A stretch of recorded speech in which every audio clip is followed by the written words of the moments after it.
Hi everyone, in front of me I've got Motorola Edge 40 and let me share with you how to change the screen timeout on this device.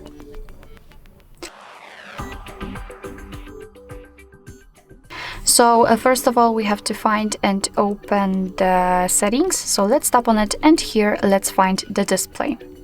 Now let's enter screen timeout, and as you can see here we've got some options from which we can choose. So we've got relatively short options at the top, 15 and 30 seconds, or 1 to 5, 10 or 30 minutes. What is more, here we've got the attentive display, which simply means that after turning it on, your device will not black out whenever you will look at it, which is quite a cool option, I think. But let me pick something from those options. Let me pick, for example, 10 minutes. All you have to do is to tap on it. As you can see, it is marked. Let's go back, and it is also notified right here, which simply means that from now on, after 10 minutes of inactivity, this device will black out. Alright, so basically this is it. This is how to change the screen timeout in this device. Thank you so much for watching. I hope that this video was helpful, and if it was, please hit the subscribe button and leave the thumbs up.